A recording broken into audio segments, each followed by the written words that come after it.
Welcome to UWS Weekly, a show that is dedicated to covering United Women's Soccer, a national pro-am league with your host, Jonathan Ward. Each and every week, we will highlight players, supporters, and staff of the clubs we all pride ourselves to support in North America. The UWS is a league that is committed to advancing women's soccer.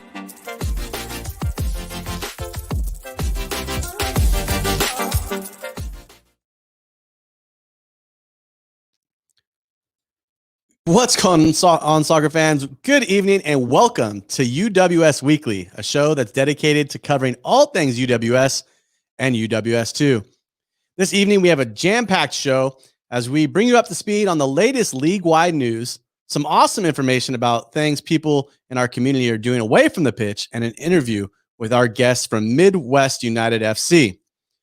Before we jump in to the conversation with Midwest United FC, I wanted to bring you up to speed on some news from the league. So the newly established Central Conference of the UWS has added its 5th edition for the 2021 season. FC Wichita will round out the conference lineup alongside the previously announced quartet of teams, Gretna Elite Academy, the KC Courage, and 2 teams from Missouri in St. Louis, Scott Gallagher, and the Springfield Demise. The club is the second UWS club based team in Kansas alongside the Courage. The league also announced the addition of a Massachusetts-based club, the Scorpion Soccer, who have helped in the development of 2020 U.S. Women Player of the Year, Sam Ewis, and her sister Christy, who also plays for the women's national team, and the Houston Dash. The Scorpion Soccer Club inspires a soccer culture that remains true to their long-standing tradition of developing talented and hardworking players of the highest quality, both on and off the pitch.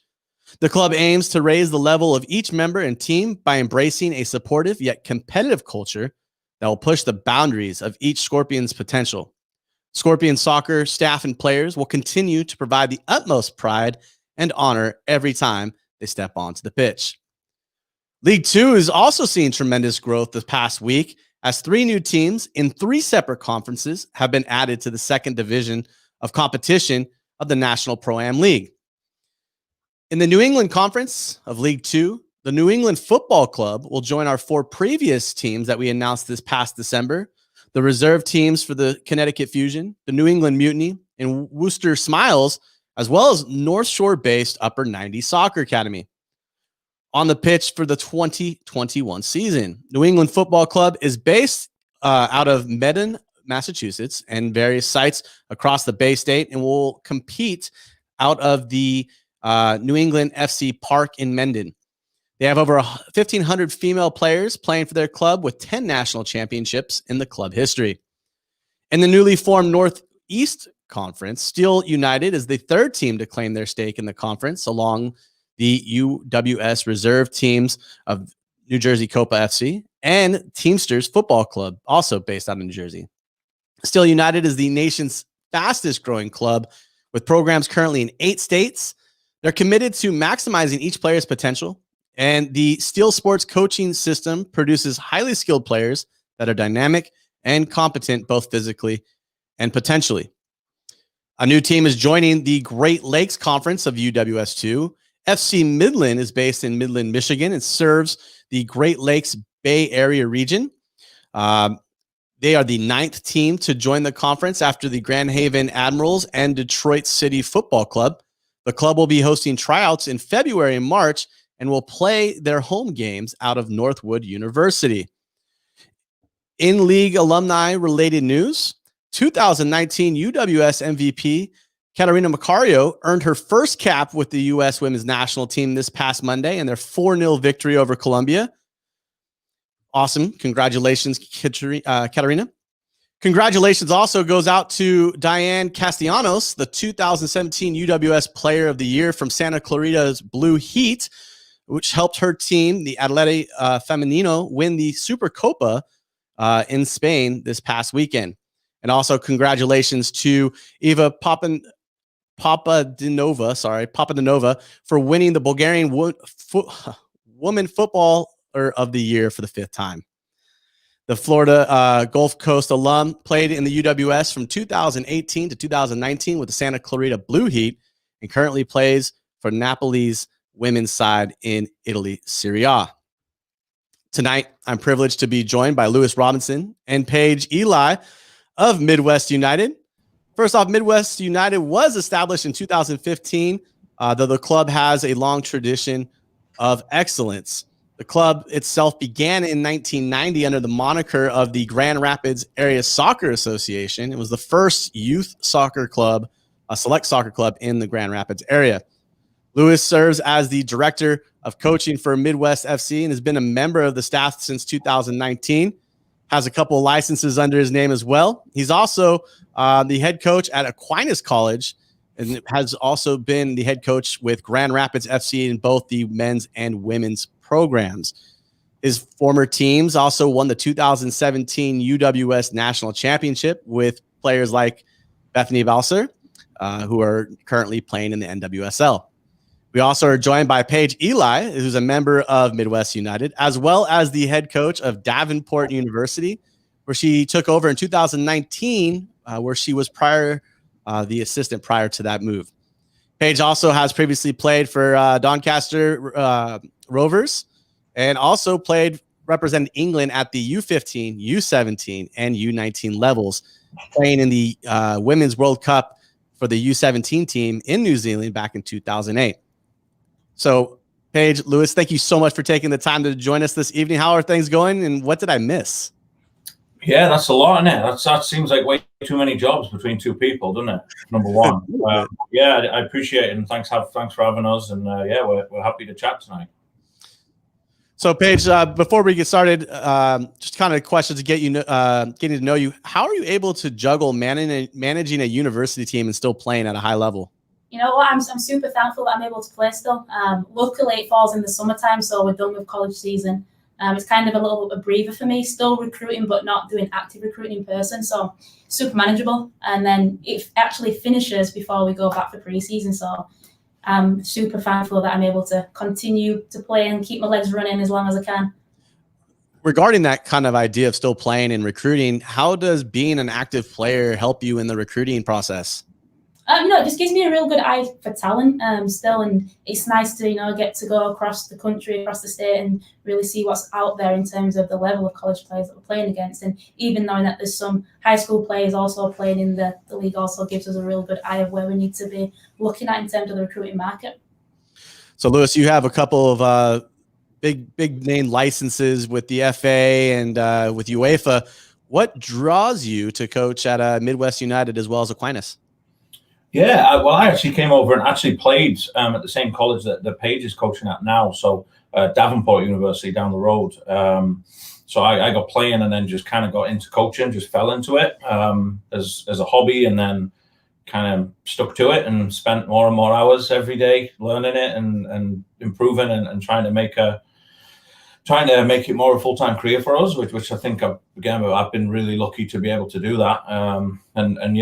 Fell across Midwest United back in the Grand Rapids Crew days. That was, the big place to be in town, and the professional soccer club that pretty large and pretty high level, and was lucky enough to get in as a young learning 23-year-old, and I've managed to be there for some time now. So, Paige, how does still playing help your coaching? We kind of talked on the recruiting process, but being a coach and still playing, does it help you understand the game more as a player, or does it help you understand your players as a coach? Both in both aspects. I think it's nice the fact that I'm not playing in the position that I've ever started playing, and I actually grew up playing as a forward, and now I'm playing as a centre back, so I've got a total different perspective of the game. And then just being around coaching staff that have so many different ideas in the game of soccer also helps me massively. So, I've offered training sessions into my own training library and pick up some tactics, that Lewis has and some of the other coaches, and try to implement them in my college game as well. So, Lewis, how much has the game changed? I mean, you grew up in Newcastle, familiar with the UK style of play. How is soccer in America different compared to the style that they play in the UK? Yeah, well, I think just in my generation, hopefully certainly not the old school for a long time yet, but I think just in my time of 15 odd years being here, I grew up in a generation where soccer was mostly played in a 4-4-2. And it was very rigid and very like, you knew what a centre midfielder was, you knew what a winger is, you know what a centre forward is, and two centre backs mark two centre forwards, and that. I think every year it kind of gradually evolves right into this like crazy almost chess game that we have now, where there's so many different styles to play, so many different formations to play out of, so many different principles. So I definitely think it's become more tactical overall. That's the overall game. And obviously the way the women's game has evolved just here in Grand Rapids and in Michigan is amazing, right? How it's we got so many great players here in our city, and so many great opportunities and top college programs and teams like ours where the women's game can be shown at a much higher level as well. Well, let's get into some questions about the club. First off, what is the overall mission of Midwest United FC? Yeah, well, we try overall to try to grow the game of soccer in West Michigan. That's what we're looking to do with all of our programming, from the under 4 and 4 to 7-year-old programs up through all of our competitive teams, our rec teams, our local teams, right up to the senior women's team. We're always trying to grow the game, whether in the different communities and at the higher levels, try to get more players playing at the youth levels, and more players and coaches involved. So, everything we do kind of encompasses that. And as I said, we have a pretty wide range of activities, levels, ages, and programs that we deal with and that we have different offerings for. So the club went through an evolution in 2015. Can you explain that evolution to us and how the club has been able to grow as a result? Yeah. Well, in a nutshell, to make it kind of quick, or we could probably be on that all night in the history of it. Like you mentioned, before my time, the club started as Grasser and some old West Michigan clubs. And then in, I think it was 2009, the club merged a bunch of local, almost recreational clubs to become the Grand Rapids Crew, an affiliation with Columbus Crew in the MLS, which was when I joined that next year. So right then it was fantastic because we had some MLS type resources and ideas and definitely marketing and labeling for the club, which was great. That kind of escalated us into what I would call a national level club that has kind of nationally recognized and obviously grew dramatically in size. And then we kind of rode that for a few years, and it was fantastic with great help and support from Columbus Crew. And then 2015, the club had kind of become big enough and strong enough that we felt that it was time to kind of run on our own again and move away from the MLS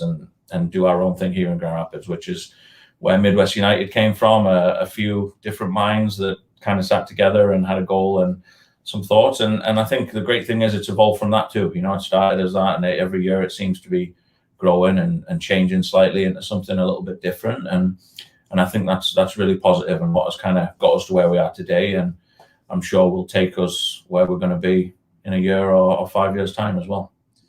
So the club also, you've previously been experienced with the Grand Rapids, who are in the UWS, but what drew this current situation, Midwest United FC, to the UWS?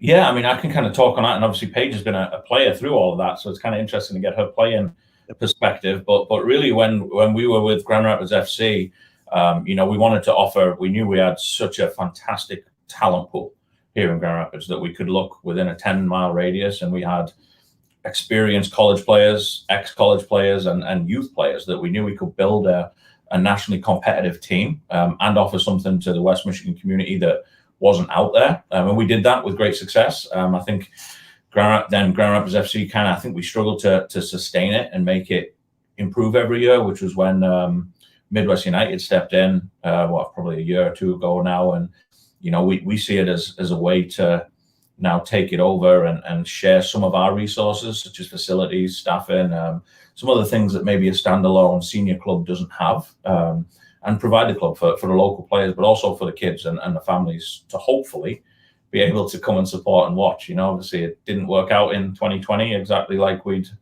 planned for that side of things, but we were able to serve the players and have opportunities to play. But the hope is that our hundreds and hundreds of families, and especially young female players, will be able to get out and support something that they're a part of and something that they're proud of here at home. Paige, what about you?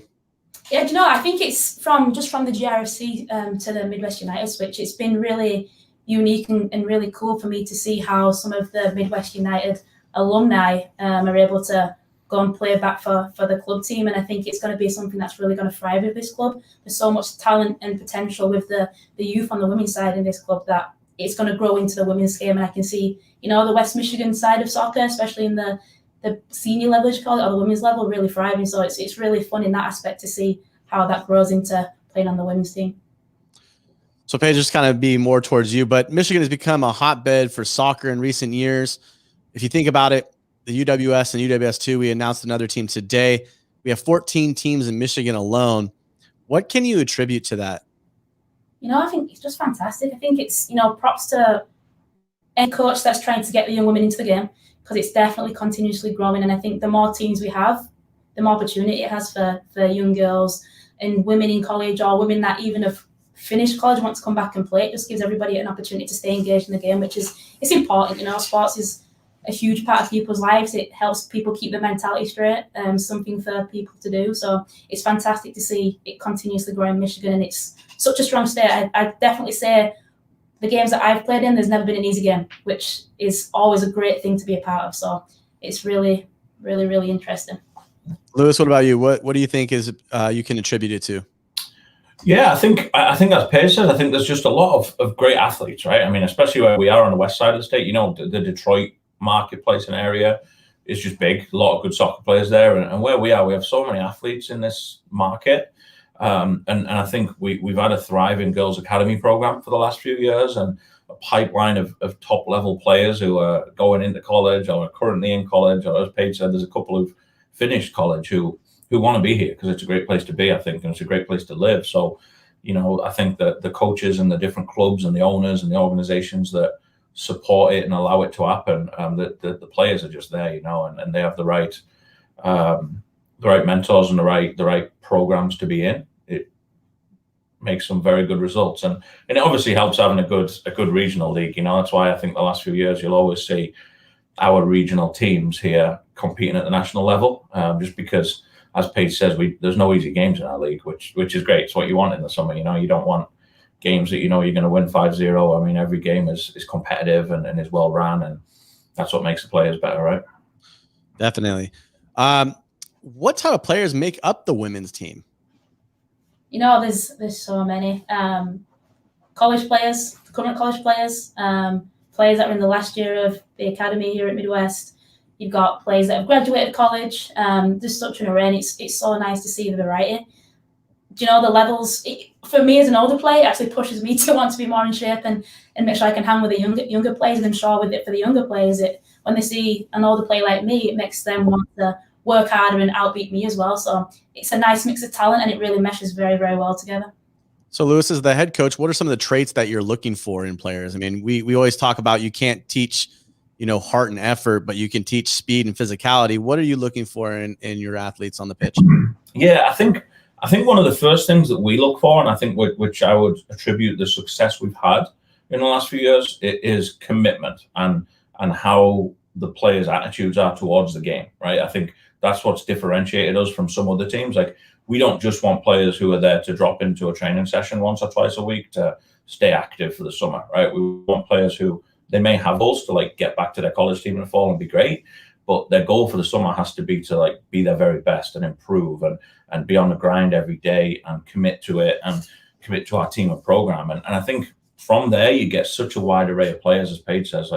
We've had some players who've been 16 years old and been fantastic because they have that drive and they have it.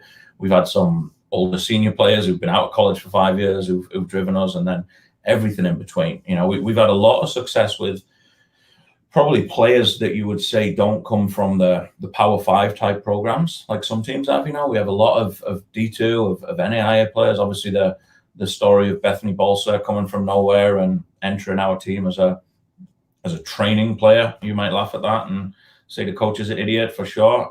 But she went on to then, just show, but she had that, right? She was so much more talented than anyone thought. And she just had that drive and skill to get there. And you saw what she did and what she's doing now.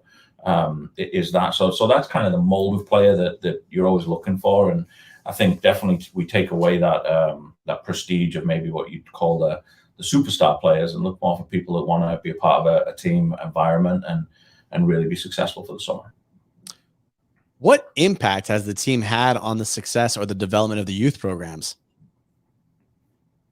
You know, it's funny because I'm actually helping out with the club right now, so it's really cool to see how the players look up to me as just an older player and knowing that I'm on the academy. Just not them knowing that I was going to be on the show tonight. They're all wishing me good luck in the interview and can I get a shout out, which is so cool. And you know, it makes me feel like a little bit of a superstar, to be honest. I feel a little bit famous for a couple of minutes. But no, it's good for them to be engaged. You know, we're in the local community. They're able to come and watch the games, and I think it's, especially for them, something that they'll probably look to do once they finish playing in the academy and step into college. So it's definitely nice to have around. So this year has been kind of difficult for all organizations and sports throughout the world. What have you taken away from this experience, both positive and perhaps negative?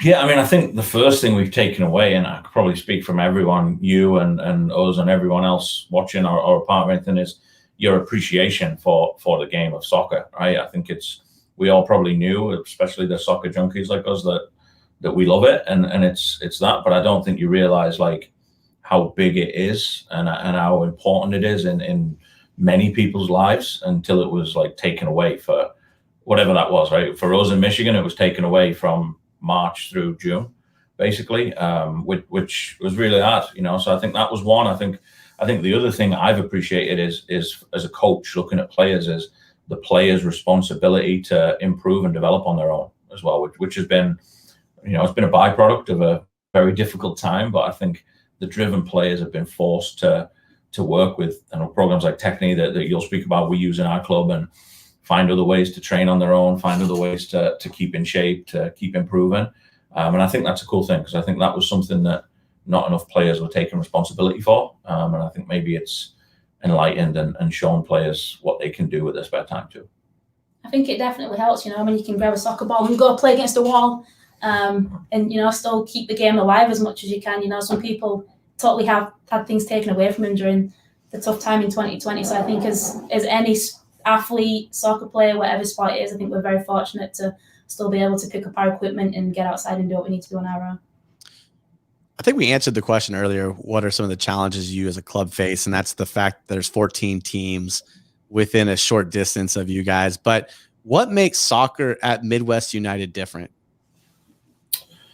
You know, I like to think that everything we do is top level. I like to think that. I mean, I'm sure there's a lot of things that we need to improve on, but I like to think that's why a lot of the top players choose us above others and want to be with us, because they know that when you come with us, you're going to be in an environment that is going to push you, the player, and you, the person, to get better every day. It's going to support you with a supporting staff that are experienced and qualified. We're going to have medical staff. We're going to have the best facilities.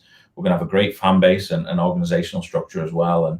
And I think all those things is typically what top players are looking for, you know. And I don't think it's an accident that top players end up in places like that. And over the years, we've learned what players want and what players need to keep improving and be successful. So, what are some of the ways the club impacts the community through its efforts and outreach? I don't want you to spoil too much with what else you have, but what are some of the little things that you guys do to really work with the community? Yeah, we do, you know, quite a bit of volunteering with our academy teams right now, and our women's team when they get here, like, you know, running local camps that we do in the community, helping out with little school programs when we can. Obviously, it was kind of limited last year. I think another thing that we planned to do and was planned to do last year was to allow families to watch the games for free, you know, which I think we're one of the only big clubs that we're planning on allowing that last year if you're a Midwest United family, which I think is really valuable for kids to allow them in and watch a high-level game without having a ticket charge on the door. You know, that's something we're really looking forward to getting to. How important, and Paige, being a player, you can kind of give us an insight. How important are supporters to the club and the community at matches? It's huge, you know. I think it's nice to know that you've got support first, and, you know, it drives a lot of the intensity and, you know, the atmosphere of the game. I definitely will say one thing about this club that I've really liked being around is whenever you wear this badge, you walk past somebody that knows you, they're going to say hello. I don't think there's anybody that kind of walks past the badge knowing that they're in the same club as you and doesn't kind of give you a head nod or a hi. So it's super welcoming community, and everybody wants the best for each other, which is is also something that I really like about this club. But you can never turn down a huge crowd. I think it's one of the best things. I think if I go back to American football, I think about the Seattle Seahawks and about how they always had that 12th man. That's the same feeling that I would get at this club with the amount of supporters that we'd get at games. So, all right. Well, you guys survived the club questions. We're going to get into some harder hitting questions now with some rapid fire.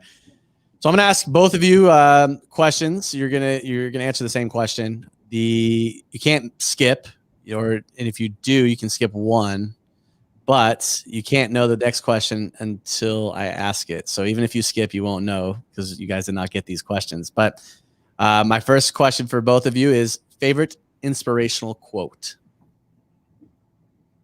Ooh. That's a good one. Honestly, I'm going to be dead honest with you. I don't really. I'm going to disappoint you here. I'm even looking around in my office to see if I've got one, and I don't have one. Do you? I don't know if this counts as a quote, but something that I have tattooed on my wrist is "Mind over matter." Probably not a quote, but that's something that I live by every day. Don't know if it counts, but maybe I can get away with it. I'll count it. It's something. It's something. More than Lewis has, and Lewis has. He's in his own office, and he has no inspiration. You'd think I'd have like some cliche. Maybe I got to do that. I got to get a cliche quote on the wall here. I should have told you to have one on the whiteboard. Yeah, I let you down. That's my fault. I'll take one for that one. I'll take one for the team. The next question: who is the club's biggest rival? Oh, that's it's hard. I'd say over the last few years, it's always been Detroit Sun. It was, and they've evolved into Corktown now, but. So they'll always be a rival of ours. But I think with Detroit City adding last year and just knowing the battles that we've had over the GRFC Detroit City days on the men's side, I can't see how that won't become a massive game in UWS. Or two games. Two games. That would be fun. Yeah, with their fan base and our fan base, they create something that's a lot of fun. So I'm sure it'll end up being them by the end of this year. Yeah, definitely the Sun. I know there was a couple of college players that had teammates on that team, so it made it even more of a rivalry. Not to be a losing team. For sure, it was always a rough game. Very rough, tough game. Yeah, you could get some words in at training at college once if you come back with 2 wins under your belt. Yeah, for sure. Paige is in trouble though if she loses that one, More so than most probably, because she's probably got a lot of her players and athletes on that squad. But for the both of you, best soccer memory? Honestly, up there for me would be the national championship with GRFC and UWS 2017. I mean, just the fact that it was in Grand Rapids and there was 1,000 crazy Grand Army fans that won the game for us. And it was just like I thought it was a huge just sell for the women's game and a great showing of 2 quality teams, and I just thought that weekend was great. And then probably close with winning a U19 national championship last year with the academy girls too. That was a big one. But I think the environment on the evening of the UWS national championship with that many fans and probably an upset win, you'd probably call it as well for us. I don't think we were supposed to do that, so it was a lot of fun. I'm taking mine back to my college days when we won when we actually qualified to go to nationals. That was probably the best feeling ever, just because we'd gone undefeated in the conference, and then we'd won the conference tournament, and it hadn't been done for a long time. We actually did back-to-back seasons, so the second time we did it, we qualified for the national tournament, which was unbelievable for us as a team. So that's probably one of my best memories for sure. Over anything that happened at the U17 World Cup? Yeah, and I always bring it down to the atmosphere of the team. It was just such a different team feeling. It's crazy, and people always ask me that. It was a phenomenal. I'll never take that experience away from myself, because it was phenomenal to play for the U17 team in New Zealand. But I think when the team atmosphere stands out more, it means a little bit more and sticks within your heart a little bit more. So that's why I picked my college experience. Definitely. I like that answer. It's a good one. All right. Who's your soccer twin, whether it's in coaching or in playing?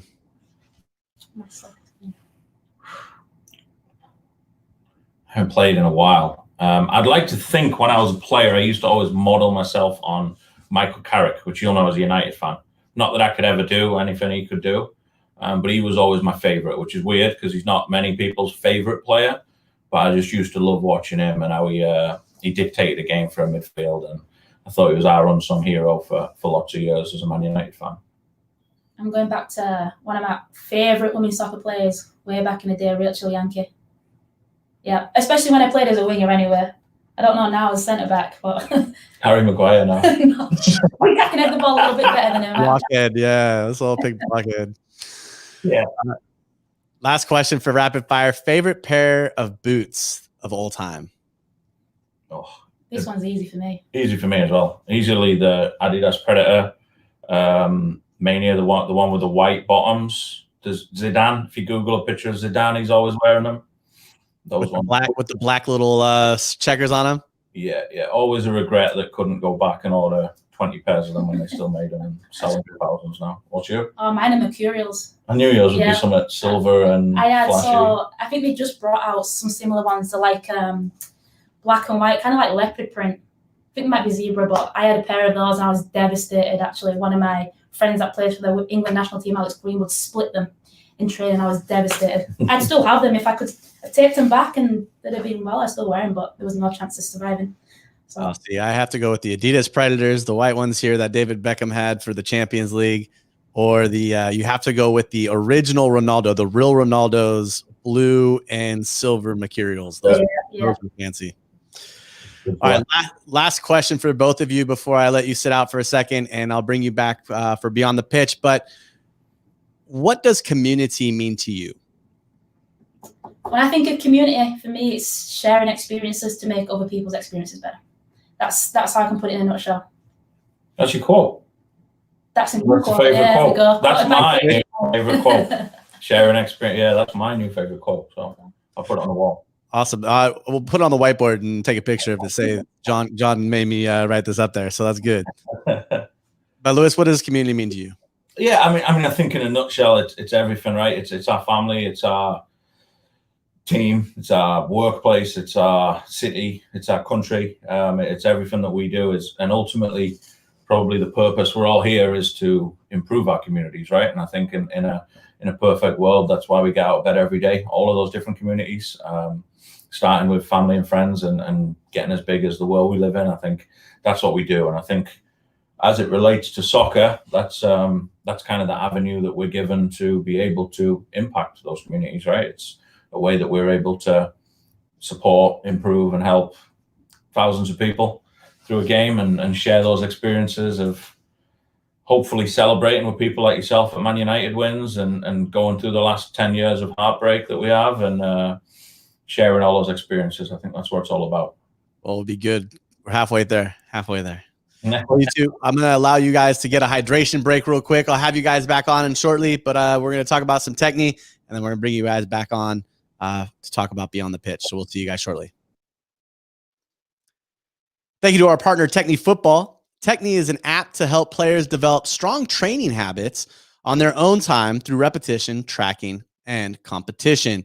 Former U.S. national team and professional player Yael Averbush puts out a new training session every week with guest players and exciting new challenges regularly. Check it out in the App Store and get a 7-day free trial. Check them out on Instagram as well at Techni Football for skills of the day, and don't forget to participate in this month's UWS Challenge. This month's skill is demonstrated by Ava. How many passes can you complete in 1 minute that comes through the gates cleanly? And the gate is to be 3 feet wide, or 3 feet off the wall, and 2 feet wide. Both the player with the top score and one entry selected at random will win a prize pack. All you have to do is follow UWS and Techni on Twitter, attempt the skill, post it, tag UWS and Techni while challenging 3 of your friends. Make sure to use hashtag UWS skills for your chance to win. You can also use Instagram if you are going on that way. So Ava, who the video we just showed, she was able to get 64 passes in 60 seconds.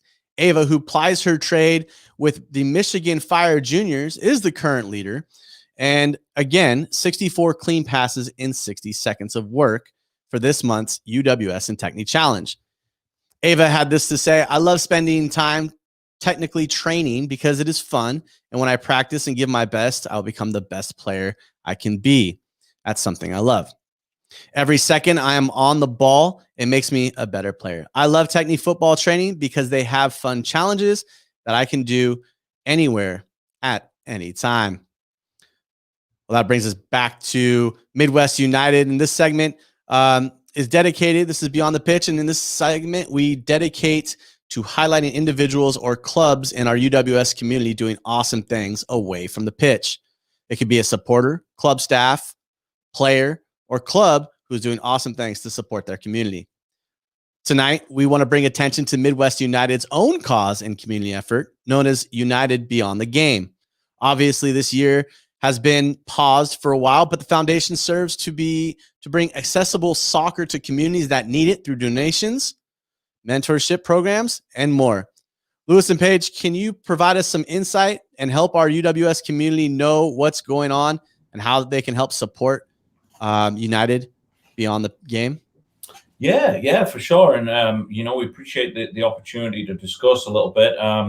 It's funny when the segment on Beyond the Pitch and our club's foundation is United Beyond the Game, which started a few years ago by a few people within the club and has done a lot of great things. The primary kind of goal has been so far to provide facilities in the West Michigan community. So they've partnered with a few outside great companies that share those kind of same goals and missions, and have been able to bring some different futsal court type areas into parks and areas that are open to the public to get involved with. Obviously, a lot of plans were kind of cut short last year when we kind of had to hit pause on some things, but United Beyond the Game is our main jersey sponsor with the UWS women's team, as to bring a little bit of extra support to that company. We're able to partner with them and take donations and help out hand in hand to hopefully make the game a little bit more accessible within West Michigan, and I think that's something that we'll look to do. Hopefully this summer when we get back to a field will be a big part of what we're planning to do here. Paige, anything else to add for the organization? I think in terms of providing opportunity is huge. Gives people, or at least people in the West Michigan community, a platform to do something, whether it's in terms of soccer, but it gives them just an opportunity to do something that they want to do and something that maybe they're not able to do on their own accord. So. Well, you two, I really appreciate you guys taking the time this evening to join me. I know you guys are working and have training happening just outside those windows where the snowballs are probably hitting, because you guys have a few feet of snow. So I really appreciate you guys taking the time to join me. For sure. Thanks for having us, Jonathan, guys. Cheers, you two. So thank you so much for joining us this evening for UWS Weekly. You can follow all things UWS and UWS2 on their social media pages and send your questions for future shows as well. So until next Thursday, when I'm joined by members of the Santa Clarita Blue Heat, have a great evening. Have a fun time. I'll see you guys next week. Cheers, everyone.